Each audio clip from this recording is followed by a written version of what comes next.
नमस्कार विद्यार्थी मित्रांनो, आज आपण मॅथमॅटिक्स पार्ट फर्स्ट इयत्ता 10वी प्रकरण क्रमांक first that is topic number first linear equation in two variable या प्रकरणातला दुसरा व्हिडिओ पाहणार आहे. आपण मागच्या व्हिडिओमध्ये पाहिलेलं आहे सायमल्टेनियस इक्वेशन कशाला म्हणायचं आणि सायमल्टेनियस इक्वेशनचे सोल्युशन सोडवण्याची पद्धती पाहत होतो, इलिमिनेशन मेथड. आणि आपण आज सायमल्टेनियस इक्वेशनचा आज पुढचा भाग पाहतोय आणि आज सोल्युशन काढण्याची जी पद्धत आहे त्याचं नाव आहे सबस्टिट्यूशन मेथड. तर आपण सुरू करतो मित्रांनो. What is substitution method? तर पहा, सबस्टिट्यूशन मेथड कशाला म्हटलं जातं. In the substitution method the value of one variable, आपण काल पाहिलं दोन व्हेरिएबल होते, एक्स वाय असू दे किंवा एम एन होते, that out of them one variable, value of one variable from one equation, एका इक्वेशनचा तो variable substitute in the another equation, तो दुसऱ्या इक्वेशन मध्ये तो रूपांतर करता येतो. तर पहा, तुमच्या समोर एक सायमल्टेनियस इक्वेशन दिसतंय, तुम्ही बाजूला पाहत असाल 5x - 3y = 8, 3x + y = 2. आता इथं सबस्टिट्यूट करणे, एकाची व्हॅल्यू दुसऱ्यामध्ये सबस्टिट्यूट करणे. आता इथे x ची व्हॅल्यू y मध्ये कन्वर्ट करता येतं, y ची व्हॅल्यू x मध्ये कन्वर्ट करता येतं. आणि ते करत असताना जे सिंपल इक्वेशन आहे त्याचं कन्व्हर्जन जर केलं तर आपल्याला उत्तर चुकणार नाही. तर आपण त्यासाठी काय केलं, जे सेकंड इक्वेशन आहे सोपं, 3x + y = 2, y समथिंग म्हणजेच y = 2 - 3x म्हणजे y चं रूपांतर आपण x मध्ये केलेलं आहे. जो substitute the value of y in terms of x, x च्या रूपामध्ये आपण व्हॅल्यू टर्म कन्व्हर्ट केलं आणि ती व्हॅल्यू आपण इक्वेशन नंबर 1 मध्ये ठेवलं. तर या पद्धतीला आपण काय म्हणतो, this method is called substitution method. Substitution मेथडवर आधारित 2-3 उदाहरणे आपण पाहणार आहोत. So first example, let us see the examples which are based on the substitution method. The first example is in front of you on the screen. 5x - 3y = 8, 3x + 2y = 2. आता इथं आपण त्यांना आपण नंबरिंग देऊया, number 1 या number 2. 5x - 3y = 8 number 1, 3x + y = 2 number 2. हे दोन equation तुम्हाला दिसत आहेत. आपण आता इथं काय करतोय, कन्व्हर्ट करतोय. सो कुठलं इक्वेशन सेकंड हे सोपं आहे. तर पहा, let us write value of y in terms of x, y ची किंमत x मध्ये कन्वर्ट करतोय आणि ते 2 मध्ये आपण करणार आहे कारण की 2 सोपं आहे. सो y = काय झालेला आहे, 2 - 3x, it is numbered as 3. आपण त्याला 3 हा क्रमांक दिलेला आहे.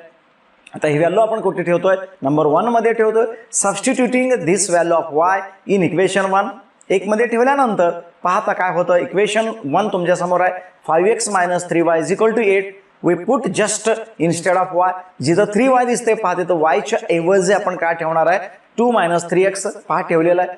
5x - 3 इन ब्रॅकेट 2 - 3x, जिथे y होतं तिथे तुम्ही नीट पहा 2 - 3x ही व्हॅल्यू ठेवलेली आहे = 8. आपण आता थोडे कॅल्क्युलेशन करतोय. फक्त 5x ला 5x आहे, 3 × 2 ब्रॅकेटला आपण मल्टिप्लाय करतोय, 3 × 2 6 मायनस येणार आहे. आता ब्रॅकेटमध्ये सुद्धा मायनस आहे आणि 3च्या समोर मायनस आहे, मायनस इंटू मायनस प्लस होतो, तुम्हाला नियम माहित आहे. So 3 × 3 9x = 8. मग आता आपण काय केलं पहा, तिथं 9 + 5 हे दोन जे आहेत x असलेले 5x + 9x हे दोन्ही पॉझिटिव्ह आहे, त्यांचे ॲडिशन केलं 14x झालं, -6 = 8. आता आपण 6 ला RHS साईडला घेतोय, 8 + 6 झाला, 8 + 6 याचे ॲडिशन करा, ॲडिशन केल्यानंतर 14 होणार आहे. 4x = 14. So x = 14 / 14. 14 ला 14 ने भागलं तर उत्तर 1 येणार आहे. सो x ची व्हॅल्यू किती आलेली आहे, 1 आलेली आहे. So substituting this value, which value x = 1 in equation number 3. तुम्ही 1 मध्ये ठेवा किंवा 3 मध्ये ठेवा, दोन्हीमध्ये ठेवलं तरी काही प्रॉब्लेम नाही, 2 मध्ये सुद्धा ठेवू शकता. पण इझी तुम्हाला कुठलं जाणार आहे, 3 मध्ये put in 3. So y = 2 - 3x, just x तुम्हाला दिसतंय ना, तिथं 1 ठेवणार आहे. सो y = 2 - 3 × x केलं, 3 × 1 3च आहे. So y = 2 - 3. 2 - 3 चा आन्सर किती आहे मित्रांनो, -1 आहे. So y = -1. Therefore what are the solution, x = 1, y = -1 is the solution of this given equation. या पद्धतीलाच आपण काय म्हणणार आहे, सबस्टिट्यूशन मेथड, एकाच रूपांतर दुसऱ्यात करणे. काल आपण जे पाहिलेलं होतं ते इलिमिनेशन मेथड. आता आपण दुसऱ्या एक्झाम्पलकडे वळतोय, याच्यापेक्षा थोडा टफ असलेला. See here 5x + 2y = -3, equation number 1, and x + 5y = 4, that is equation number 2. आपण इथं कोणाला कन्वर्ट करायचं आहे? सेकंड इक्वेशन सोपं आहे, कारण इथे x आहे, त्याच्यासमोर कोएफिशियंट 1 आहे. सो x = काय होणार पहा, let us write the value of x in terms of y in the equation 2. Therefore x = 4 - 5y. 4 जो आहे तिथंच ठेवायचा आहे, 5y ला नंतर लिहायचं, जो निगेटिव्ह असणार आहे, कारण की LHS कडून RHS गेल्यानंतर बरोबर चिन्हाच्या इकडे आल्यानंतर त्याचं चिन्ह बदलतं. या नियमाप्रमाणे त्याला इक्वेशन नंबर 3 दिलं. This equation we have to put in 1. आपण 1 मध्ये ठेवणार आहे. Substitute this value of x in equation number 1. पहा इक्वेशन नंबर 1 मध्ये ठेवल्यानंतर कसं होणार आहे, जिथे ठेवणार आहे जिथे x आहे तिथं नीट पहा. 5 * in bracket 4 - 5y bracket complete plus 2y = -3. Calculation again, 5 × 4 20 minus 5 × 5 25y plus 2y as it is असणार आहे plus 2y = -3. आता तुम्ही जर नीट पाहिलात तर तिथं काय झालेलं आहे पहा, 20 ला 20 as it is आला, 25 + 2y -25 + 2y त्यांचं सबट्रॅक्शन होतं, आणि 25 जो अंक आहे त्याचा निगेटिव्ह साईन मोठा आहे म्हणून -23 आलं = -3. 20 ला इकडे पाठवा RHS साईडला, तर कसा होईल पहा, 23 = -23y = -23. दोन्हीही मायनस आले, मायनस निघून गेले. मग काय झालं मित्रांनो, y = 23/23 राहिलं. Answer is 1. याचं उत्तर काय येणार आहे, 1 येणार आहे. अगेन सबस्टिट्यूट करतो आपण इक्वेशन नंबर 3 मध्ये. पुट और substituting y = 1 in equation number 3 मध्ये ठेवल्यानंतर उत्तर काय येणार आहे पहा, x = 4 - 5 × 1. कारण की इक्वेशन नंबर 3 तुम्ही पाहताय तिथे नीट पहा, x = 4 - 5y आहे. जस्ट y च्या ऐवजी तुम्ही काय ठेवणार, 1 ठेवला. 4 - 5 5 मधून 4 गेले, एक राहिलं. चिन्ह कोणाचं मोठं आहे, 5चं मोठं आहे. हे मात्र चुकायचं नाही मित्रांनो. ज्याचं चिन्ह मोठं, कोणत्या अंक कुठला मोठा त्याचं चिन्ह मोठं. 4 आणि 5 मध्ये कोण मोठा आहे, 5 मोठा आहे म्हणून त्याचं चिन्ह मायनस आहे. So x = -1. Therefore x = -1 and y = 1 is the solution of given equation. अशा रीतीने आपण हे पाहिल्यानंतर अजून एक तिसऱ्या एक्झाम्पलकडे जाऊया. तो 4 मार्काला येणारा प्रश्न आहे, तर बघूया कशा पद्धतीचा तो प्रश्न आहे. Let us see the one more example. 7x - 2y upon xy = 5. 8x + 7y upon xy = 15. आपण याला नंबर 1 आणि 2 दिलेला आहे, आणि ही गणित आपण ग्राफिकल मेथडने सोडवू शकतो. इतकेच नाही मित्रांनो, काल झालेलं किंवा मागच्या तासाला झालेला व्हिडिओमध्ये जो आपण पाहिला तो इलिमिनेशन मेथड आहे. त्याच्याने क्रॅमर्स रूलने कुठल्याही पद्धतीने सोडूया, तर आपण इथे सबस्टिट्यूशन मेथडने सोडवतोय. पहिल्यांदा आपल्याला जनरल फॉर्ममध्ये कन्वर्ट करणं गरजेचं आहे. सो XY आपल्याला डिनॉमिनेटरमध्ये नकोय, तर कसं होईल पाहते. आपण काय केलं, सेपरेट केलं पहा. 7x upon xy minus 2y upon xy separate केलं दोघांना. दुसरं जे इक्वेशन आहे ते 8x upon xy plus 7y upon xy करणार आहे. आणि जेव्हा आपण इक्वेशन 1 ला आपण काय करतो, सेपरेट करतो, तेव्हा न्यूमरेटरमध्ये x आहे, डिनॉमिनेटरमध्ये xy, x कॅन्सल झाले, इकडे y कॅन्सल झाले, तर तुम्हाला काय मिळणार आहे, 7/y मायनस 2/x = 5 हे मिळतं. हे महत्त्वाचं आहे. तर आपण जागेअभावी क्वेश्चन उडवलेला आहे. आता आपण दुसऱ्या इक्वेशनला सुद्धा त्याच पद्धतीने सोडवलं. काय हो झालं तिथं, 8x अपॉन xy सेपरेट केला, प्लस मिडलला प्लस होता म्हणून 7y अपॉन xy = 15.